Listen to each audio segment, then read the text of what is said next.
এখন সকালবেলা সকালকে নাস্তার জন্য আমি এখানে যে ভাত ভেজে নিচ্ছি। আসসালামু আলাইকুম, কেমন আছেন আমার ভাই ও বোনেরা?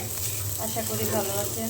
আমরাও আলহামদুলিল্লাহ সুস্থ আছি, ভালো আছি। তো সকাল থেকে আমি ভিডিওটা শুরু করলাম, আমার লাইফস্টাইল ব্লগ। তো আমার লাইফে আমি যা যা করি সব কিছুই আমি শেয়ার করি। তো এখানে ভাত ছিল, সেই ভাতই আমি এই যে ভেজে নিচ্ছি। তো এটা দিয়ে আমার নাস্তা হয়ে যাবে। আর ছোটো মেয়েকে ব্রেড সেকে দিয়ে অফ ক্যামেরায় আমি কোচিংয়ে রেখে এসেছি। আর একার জন্য আমি একাই খাবো, আমার এটাতেই সকালকে নাস্তা হয়ে যাবে। আমার এক নয়ন তো দেখে না রে, আর এক নয়ন রে, তবু দুই নয়নে খোঁজে আমার প্রাণীর স্বজন রে, বন্ধু রে। দেখা দেও না, কথা কও না, রইলা কোন দূরে, ও বন্ধু রে। দেখা দেও না, কথা কও না, রইলা কোন দূরে। অন্তরে নামের সম্পান মাঝি,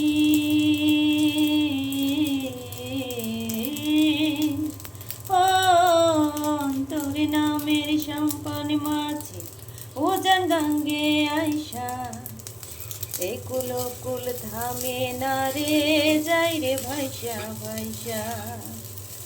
মাঝে যাও না একটু ধীরে, আমায় নাও না ভাটির তীরে, মনি আঙ্গার হইল তোর বাঁশির সুরে, ও বন্ধু রে। দেখা দেও না, কথা কও না, রইলা কোন দূরে, ও বন্ধু রে। দেখা দেও না, কথা কও না, রইলা কোন দূরে। আমার ভাত ভেজে নেওয়া হয়ে গিয়েছে, আমি এখন নামিয়ে নিব এবং অফ ক্যামেরায় নাস্তা করে নেব। আমি চলে আসলাম দুপুরের রান্নায়, নাস্তা শেষ করে নিয়েছি অফ ক্যামেরায়। আর এখানে আমি তেল দিয়েছি, তেলে পেঁয়াজ, আর এখন এই যে আলু কেটে নিয়েছি, আলু ভাজি করব। আমার পেঁয়াজ ভেজে নেওয়া হয়ে গিয়েছে, আমি আলু দিয়ে দিলাম। আর অল্প করেই রান্না করব, বেশি রান্না করলে শেষ হবে না। আর বাসি তরকারিটা তেমন একটা আমাদের খাওয়া হয় না। আমি চেষ্টা করি সবসময় অল্প করে করে একটু মানে ফ্রেশ টাটকা রান্না করে খাওয়ার জন্য। ফ্রিজে রেখে খাওয়াটা হয় না। আমি অন্য কোনো সবজি তরকারি ফ্রিজে রেখে রান্না করে খাইনি, খুব কম বলতে মনে হয় খাওয়াই হয় না। আর তবে গোশের তরকারির হিসাবটা আলাদা, ওইটা রান্না করলে হয়তো বা এক আধ দিন ফ্রিজে রেখে খাওয়া হয়, কারণ গোশটা তো জ্বালায়ের খেতে বেশি ভালো লাগে। তো যাই হোক, আমি আলু দিয়ে দিলাম। আর এখন আমি দিয়ে দিব কাঁচা ঝাল। আর এই ঝালে অনেক ঝাল, অল্প করে দিব, কারণ ছোটো মেয়ের আলু ভাজিটা পছন্দ, খেতে পারবে না বেশি ঝাল হইলে। আর দিয়ে দিলাম স্বাদ মতো লবণ। আর আলু ভাজিটা মনে হয় আমি অনেকদিন পরে ভাজি করছি, অনেকদিন ভাজিটা আমার করা হয়নি। দিয়ে দিলাম হলুদের গুঁড়া, তো স্বাদ মতো লবণ আর হলুদের গুঁড়া দিয়েই কিন্তু আমি ভাজিটা করে নেব। আর কিছু দিব না, ভাজিটা আমি আর কিছু দিয়েও নিই, এইভাবে আমি ভাজিটা করে নেব। এবার আলুটা খুব আমি চিকন করে করতে পারি না ভাজি, নিশি পারে খুব ভালো করে ভাজি কাটতে, মানে এত সুন্দর করে ভাজি কাটে, খুবই ভালো হয়।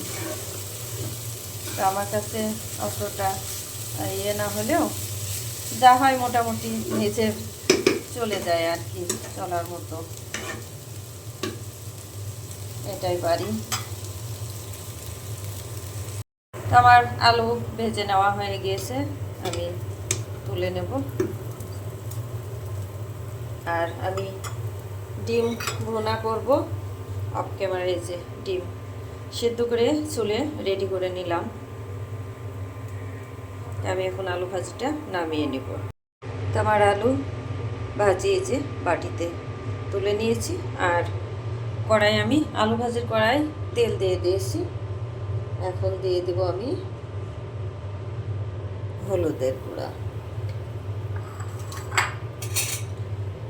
দিয়ে আমি ডিমগুলা ভেজে নেব।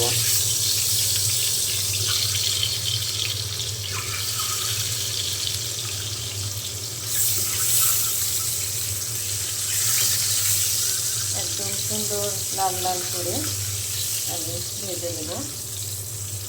লাল লাল করে ভেজে নিলে দেখতে যেতে খুবই ভালো লাগে। তা আমি ডিম ভেজে তুলে নিলাম। আর এখন দিয়ে দেবো তেলে পেঁয়াজ কুচি,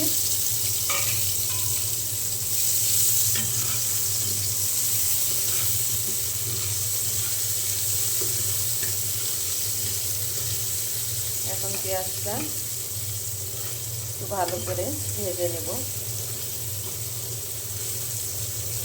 আর নতুন পেঁয়াজ কাটতে আমার একটু সমস্যা হয়, পিছলা হয়ে যায়, পিছলা হয়তো কাটতে গেলে আমার মানে খুব একটা কুচি করতে পারিনি আর কি। আমি পেঁয়াজ ভেজে নিয়ে তারপরে এখানে মশলা রেডি করে নিয়েছি। দিয়ে দেব হলুদের গুঁড়া, ধনিয়া গুঁড়া, আদা বাটা, রসুন বাটা, জিরা বাটা, 2টা এলাচ বেটে নিয়েছি, আর স্বাদ মতো লবণ, সব কিছু আমি রেডি করে নিয়েছি। এখন পেঁয়াজটা ভাজা হয়ে গেলে তারপরে আমি বাকি মশলা দিয়ে দেব। আমি মশলা দিয়ে দিলাম। এখন মশলা খুব ভালো করে কষিয়ে নেব তেলের সাথে। এখানে আমি অল্প করে একটু পানি দিয়ে দিলাম মশলাটা কষিয়ে নেওয়ার জন্য।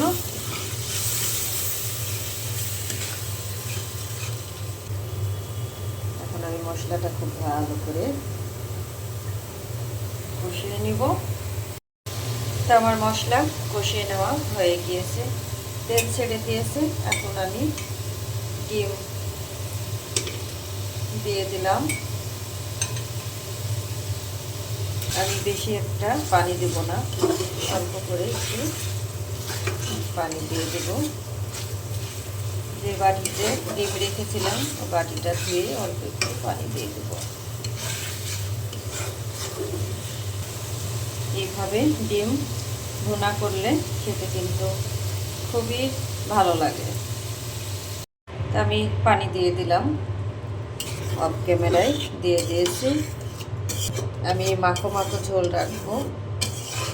আর নামানোর আগ দিয়ে এই যে ধনিয়া পাতা রেডি করে রেখেছি, নামানোর আগ দিয়ে তারপরে নামিয়ে নেব। আমার ডিম রান্না হয়ে গিয়েছে। এখন আমি এই যে ধনিয়া পাতা দিয়ে দিলাম।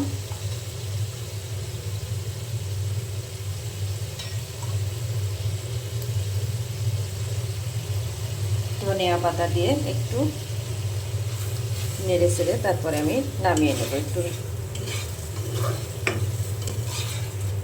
আর ঝোলটা আমি এই যে এমন রেখেছি, তো বেশিক্ষণ আর চুলার উপর রাখবো না, নামিয়ে নেব। তো আমার হয়ে গেল এখানে দুপুরের রান্না। এখানে ডিম ভুনাটা কিন্তু খুবই লোভনীয় হয়েছে। আর এখানে যে আলু ভাজি, আর চুলায় ভাত দিয়ে এসেছি, ভাত হচ্ছে। তো আমি ভিডিওটি আর বেশি বড় করব না, এখানেই শেষ করব। যদি ভালো লাগে লাইক কমেন্ট শেয়ার করে আমার পাশে থাকবেন, আমাকে সাপোর্ট করবেন। আমিও সবার পাশে আছি, সাপোর্ট করব ইনশাল্লাহ। তো সবার জন্য রইল অনেক অনেক দোয়া ও ভালোবাসা। আমাদের জন্য সবাই দোয়া করবেন। আর আমার ডিম ভুনাটা কেমন হয়েছে অবশ্যই জানাবেন। তো আজকের মতো আমি বিদায় নিলাম। আসসালামু আলাইকুম।